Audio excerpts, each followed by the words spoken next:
Selamat pagi, perkenalkan saya Sri Ayu Setiawati, SPD. Saya adalah guru pendidikan agama Kristen di SMP Negeri 2 Sipora. Saya adalah peserta PPG dalam jabatan Batch 3 tahun 2025 di Institut Agama Kristen Negeri Manado dengan nomor induk mahasiswa 25010614147. Pada kesempatan hari ini, Kamis 9 Oktober 2025 akan menjalani ujian kinerja secara luring di SMP Negeri 2 Sipora dengan materi meneladani Yesus dalam mengampuni sesama dan model pembelajaran PBL. Selamat mengikuti, Tuhan Yesus memberkati. Selamat pagi anak-anak semua.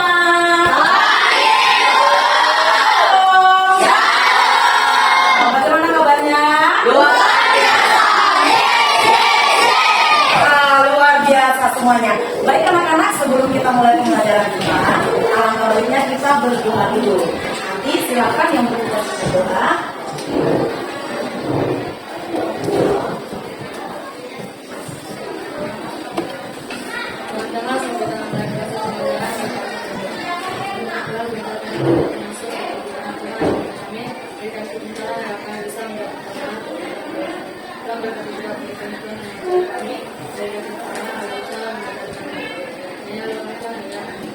Amin. Terima kasih Noki. Baik anak-anak. Sebelum Ibu menjelaskan lebih jelas lagi mengenai mengampuni, Ibu akan absen satu-satu. Ibu cek ya namanya ya. Andika, Benzema, Christian, Elsie, Erlang Dimas, Grace, Gracia, Greg, Gendio, Indra, Jesselin, Mariani, Mesia, Misra, Moza, Pioner, Reja, Rika, Sehat, Joshua, Faustin. Oke, semua hadir ya. Anak-anak sekalian, apakah masih ingat pembelajaran kita minggu yang lalu? Masih. Bagus sekali. Nah, kalau masih ingat, siapa di antara anak-anak yang bisa menjelaskan materi kita minggu yang lalu tentang apa? Silakan Angel. Reja berasal dari bahasa Yunani, yaitu eklesia, yang memiliki arti orang-orang yang dipanggil keluar dari kegelapan dan hidup dalam terang Allah. Wah, benar. Pasti teman-teman yang lain masih ingat ya? Oke, sekarang Ibu akan menyampaikan materi kita saat ini adalah tentang bagaimana Tuhan Yesus sebagai teladan mengampuni sesama. Apakah dari anak-anak sekalian mengerti arti mengampuni? Ada yang bisa? Oke, silakan Faustin. Jadi mengampuni adalah jelasnya seperti jika seorang bersalah pada kita, dan dia meminta maaf atau mengampuni. Oke, tangan kan? Sekali ya, anak-anak, mengampuni adalah bagaimana kita memberikan maaf, menaruh maaf kepada orang ketika orang bersalah kepada kita, ataupun sebaliknya kita memaafkan orang yang bersalah dengan kita. Hari ini Ibu akan tunjukkan kepada anak-anak sekalian mengenai sebuah video yang akan mengingatkan kita kembali tentang Tuhan Yesus Kristus. Mari kita simak bersama-sama.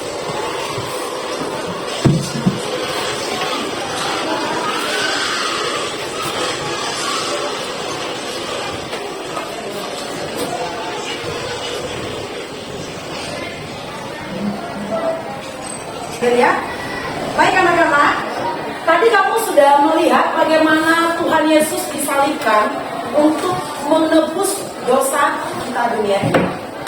Sebenarnya Tuhan Yesus tidak akan turun ke bumi ketika Adam dan Hawa tidak berdosa.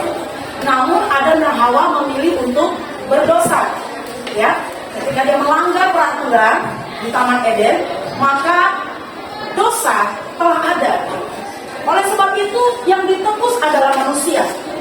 Yesus hadir, inkarnasi, menebus kita supaya kita menerima keselamatan, supaya tidak ada yang namanya penghukuman bagi orang-orang yang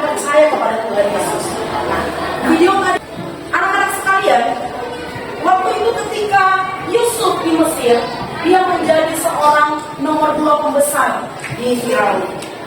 Dia dipercayakan kepada satu kekuasaan, anak-anak. Kenapa dipercayakan? Karena Yusuf bisa menafsirkan mimpi. Nah, disitulah saatnya dia diangkat oleh Tuhan, anak-anak sekalian. Yusuf yang dijual oleh saudara-saudaranya diangkat menjadi orang kepercayaan nomor 2 di Mesir. Dipercayakan untuk mengelola makanan, karena saat itu 7 tahun di Mesir terjadi kelaparan. Dan Yusuf dipercayakan untuk mengelola. Saudara-saudaranya datang ke Mesir untuk meminta gandum. Karena apa? Terjadi kelaparan 7 tahun. Tapi apa yang dilakukan Yusuf? Yusuf itu tidak balas dendam. Yusuf bahkan mengampuni saudara-saudaranya yang telah menyiksanya, memasukkannya ke dalam sumur, bahkan menjualnya kepada orang Mesir, dijadikan sebagai budak, dipenjara. Tetapi Tuhan melihat hati Yusuf.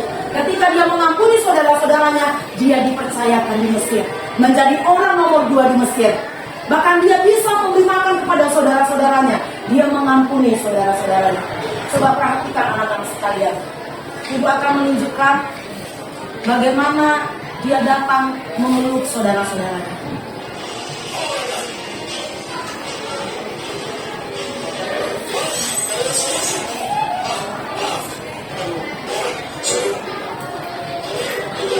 Ini adalah kakak-kakaknya Yusuf yang pernah menjual Yusuf ke Mesir.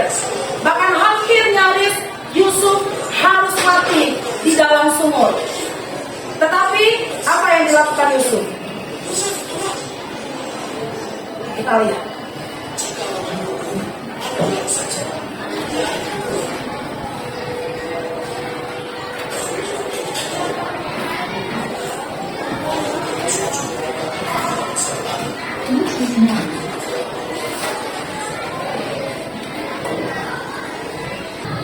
Mengapa kita harus mengampuni anak-anak? Karena kita sudah dahulu diampuni oleh Tuhan. Kita sudah diampuni oleh Tuhan Yesus. Jadi kita juga harus mengampuni orang yang bersalah kepada kita. Mengapa kita mengampuni? Karena Tuhan ingin bahwa kita tuh bebas dari sakit hati, bebas dari kebencian, bebas dari balas dendam, bebas dari rasa tidak suka kepada orang. Ya, mengapa kita harus mengampuni? Karena dengan mengampuni ada damai di hidup kita. Bagaimana cara kita melayani Yesus dalam mengampuni anak-anak? Pertama adalah tidak membalas kejahatan dengan kejahatan. Kotor, karena pikirannya itu dan hatinya yang tidak mau dibersihkan oleh Tuhan. Lalu Tuhan mengajarkan kita juga untuk mendoakan orang yang menyakiti kita, untuk mendoakan orang yang menyakiti kamu anak-anak, dan untuk ibu juga mendoakan orang yang menyakiti ibu. Mari kita buka Matius 5 ayat 44. Nanti salah satu orang membacakan. Silakan. Oke, silakan.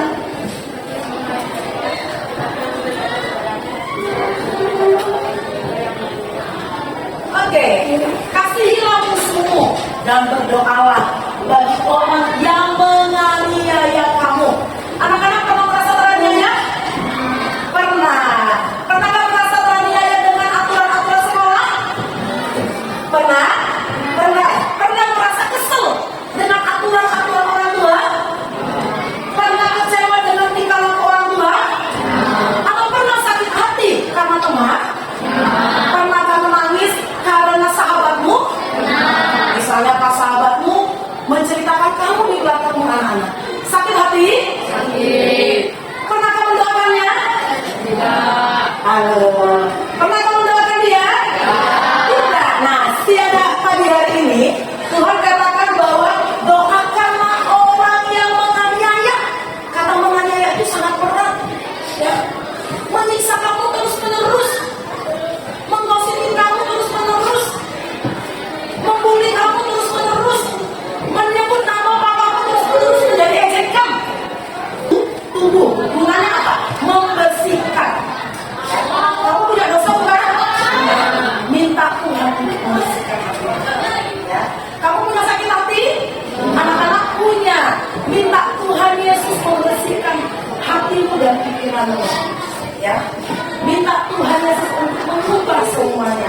kondisimu hari ini.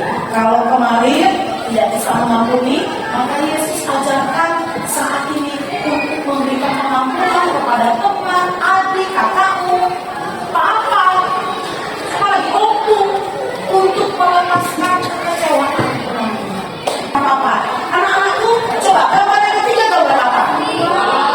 Yang di nomor ibu apa? Berapa nilainya? Kalau ibu balikan uangnya, berapa nilainya?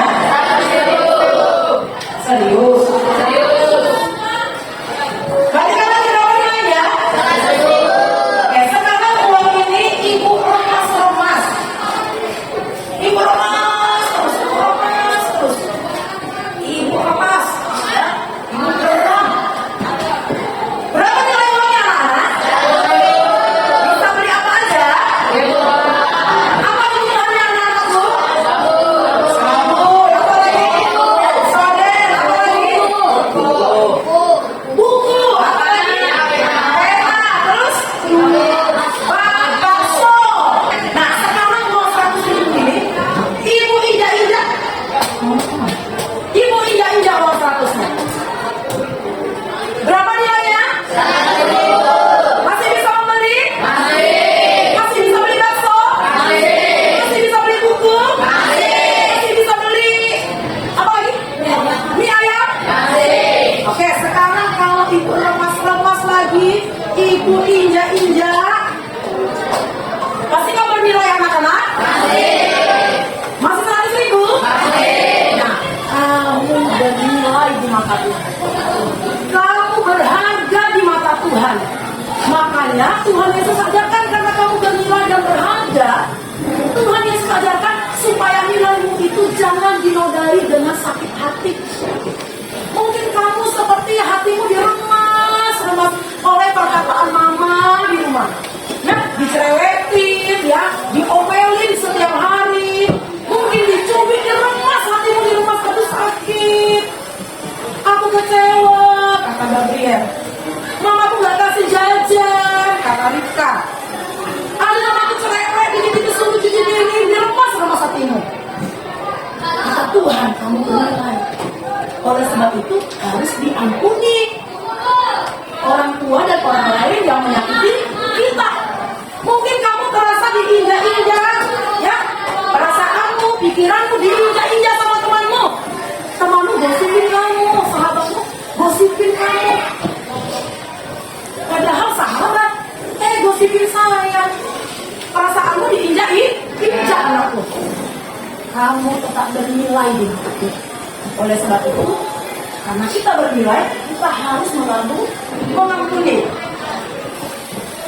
Supaya nilaimu ini tidak tercoreng. Supaya nilaimu ini punya nilai yang indah. Nah, Tuhan ajarkan kita supaya kita bisa mengampuni orang. Dan melupakan kesalahan. Yang ketiga adalah melupakan kesalahan. Dan tetap memilih mengasihi. Pernah dengar lagu nyanyinya? K-A-S-I-H K-A. Ayo sama-sama kita bernyanyi. K-A-S-I-H K-A-S-I-H. Kasih, kasih, kasih. Kasih, kasih, kasih. Kasih. Kasih itu apa? Kasih itu sahabat, tidak suka marah-marah, sayang kepada teman, seperti kasih Yesus. Tepuk tangan dulu buat Tuhan. Sekarang kita akan diskusi kelompok. Silakan membentuk kelompok. Ini adalah kelompok Daud, ini adalah kelompok Musa, dan ini adalah kelompok Paulus. Nanti yang di sana akan bergabung di kelompok Paulus dan Musa. Silakan bergabung.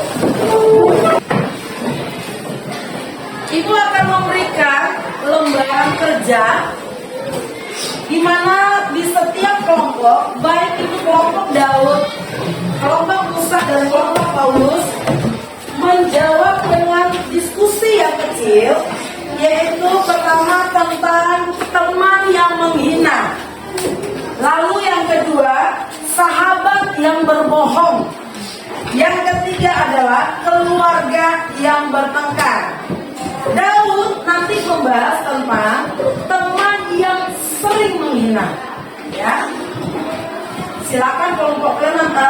Kelompok Daud akan menjelaskan, menguraikan bagaimana jika ada teman yang menghina.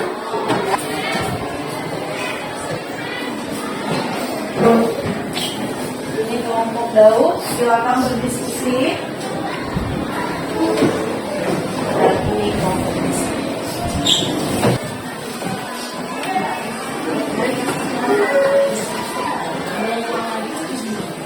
Kelompok Musa sudah? Sudah, Bu. Kelompok Daud sudah? Sudah, Bu. Masih ragu? Apa kelompok Daud sudah? Sudah, Bu. Kelompok Paulus sudah? Sudah semua ya? Baik. Sebelum kita bahas, kita ice breaking dulu. Ya, ice breaking. Nah, para dengar lagu potong bebekan sama sadi kuali kena? Ayo kita nyanyikan dulu sama-sama ya dengan semangat. Kamu nanti ibu suruh tidak menyanyikan, tapi membuat nada, ya, nada sama gerakan. Kalau ibu tunjuk nanti di sini, maka bernyanyi. Kalau ibu tunjuk di sana, bernyanyi. Kalau ibu tunjuk di sana juga harus berjanji, ya. Nah, nadanya saja. Nanti di sini, wak wak wak wak wak wak, wek wek wek wek wek wek, wak wak wak wak wak wak wak wak wak wak wak. Lihat, perhatikan jari ibu. Wek wek wek wek wek wek, wak wak wak wak wak wak, wak wak wak wak.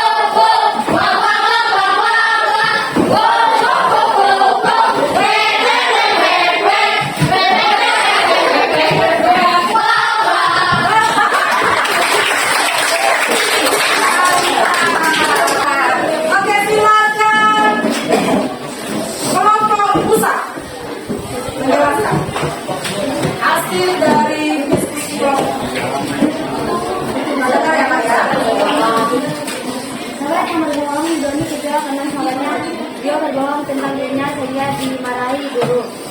Bagaimana Doni seharusnya bersikap agar menunjukkan kasih pengampunan? Jawaban: meminta maaf dan tidak mengulangi kesalahan agar Doni memaafkan kesalahan ini. Ada perasaan dalam cerita tersebut. Perasaan Doni kecewa. 2. Mengapa sulit bagi manusia untuk mengampuni? Jawaban: karena kita tidak seperti Tuhan, karena yang mampu mengampuni, oleh sebab itu manusia sulit mengampuni. 3. Bagaimana Yesus memberi teladan dalam hal mengampuni? Tuhan menyerahkan dirinya di kayu salib untuk menebus dosa kita. Apa yang bisa kita lakukan agar mampu mengampuni seperti Yesus? Mengampuni dan mendoakan seseorang yang membuat kesalahan agar dirinya berubah. Tulislah satu contoh tindakan nyata yang kalian lakukan di sekolah atau rumah untuk meneladani Yesus dalam mengampuni. Mengasihi musuh dan berdoalah bagi mereka yang berbuat kesalahan. Tepuk tangan dulu, Bu. Kira-kira ada yang menanggapi? Kelompok Paulus mau menanggapi? Kelompok Daud ada yang menanggapi? Karena tadi ibu mendengar mengapa manusia sulit untuk mengampuni. Kelompok Musa sampaikan karena manusia tidak Tuhan, jadi sulit mengampuni. Apakah jawabannya itu tepat dan benar?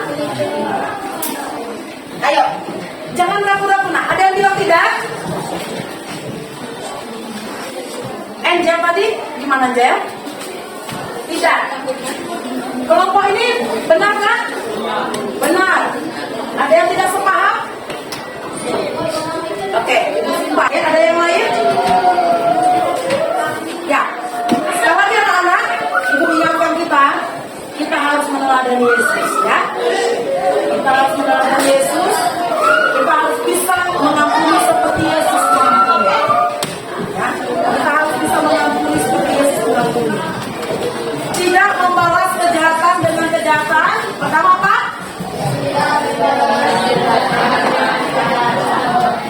Yang terdapat di dalam Roma.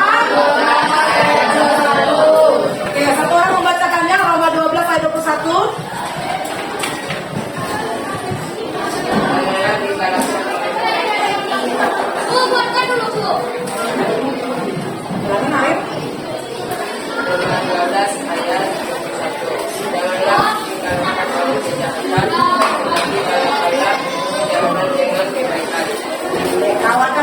kejahatan dengan kebaikan. Semakin orang berbuat jahat, maka kita harus bisa mengalahkan dengan kebaikan. Perhatikan, sekeras apapun batu, kalau ditetesin air, tek, tek, tek, akan pecah. Percaya nggak? Coba. Jadi sekeras apapun batu, kalau ditetesin air, tek, tek, tek, tek, akan pecah. Artinya sekeras apapun orang, sejahat apapun orang, kalau kita terus berbuat baik, maka kejahatannya itu akan hancur. Makanya Tuhan ajarkan, kalahkanlah kejahatan dengan kalahkanlah kejahatan dengan. Oke. Lalu yang kedua apa? Mendoakan orang yang menyakiti kita.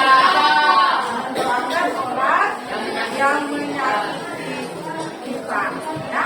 Terdapat tadi dalam Matius 5 ayat 44. Silakan Gracia tadi bacakan Matius 5 ayat 44.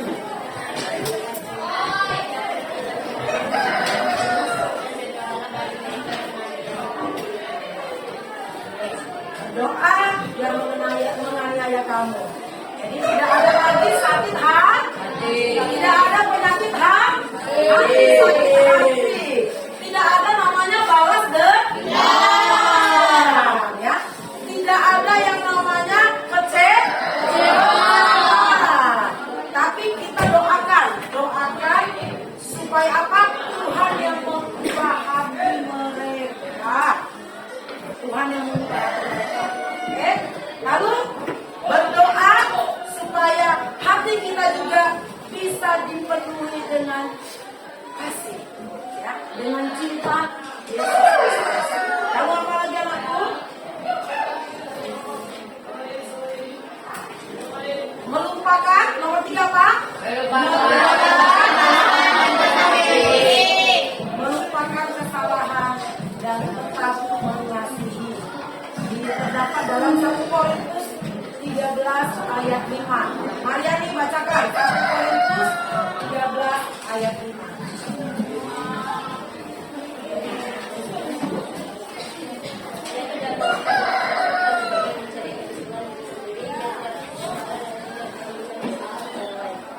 Oke. Kasih tidak menyimpan kesalahan orang lain. Jadi jangan kamu simpan terus kesalahan orang lain di dalam hatimu, ya.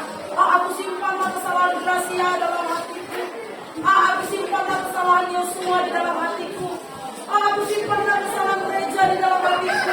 Aku simpanlah kesalahan Cici dalam hatiku. Ariel yang cerewet di dalam hatiku. Ya kan? Aku simpan, tidak disimpan. Ya, Mariani, ya. Tidak disimpan, kita tidak simpan anak-anakku. Ya, tetapi apa? Tetapi dan tidak mengingat-ingat lagi. Jangan ingat-ingat lagi. Ya, jangan ingat-ingat. Oh, kamu kemarin pernah apa kamu curi penakku? Ya, Rika bilang, kamu mah pernah ambil jam tanganku. Diingat-ingat terus kesalahan orang. Oh, itu kitasku hilanglah di tanganmu. Diingat-ingat terus. Ya, Dimas bilang sama Indra, kamu gak pernah bantu aku. Waktu Indra bilang, bantu Dimas, kamu aja gak pernah bantu aku.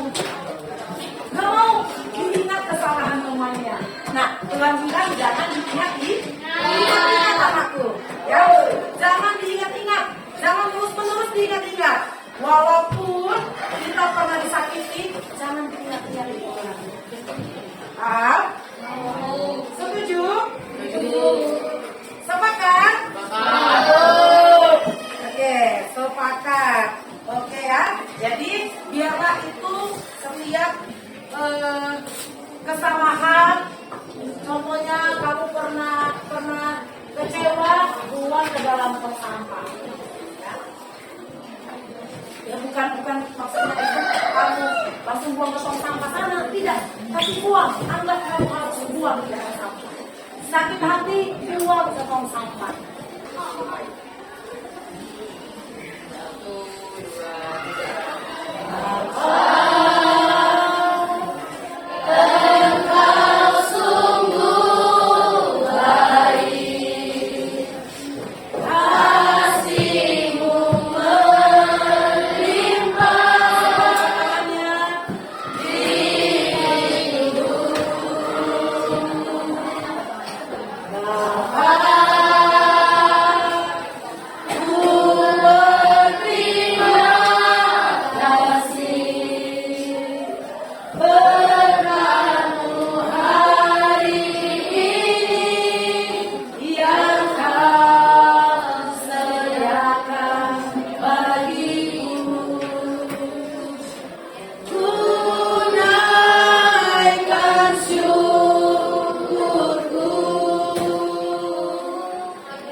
Tuhan, terima kasih biar kami tetap mengasihi Bapa dan daerah kami dan mengira kami dan berilah kekuatan jiwa kami dalam belajar ya Tuhan, dan berkati teman-teman kami dalam mendengarkan dan juga memberi pertanyaan juga tentang Tuhan.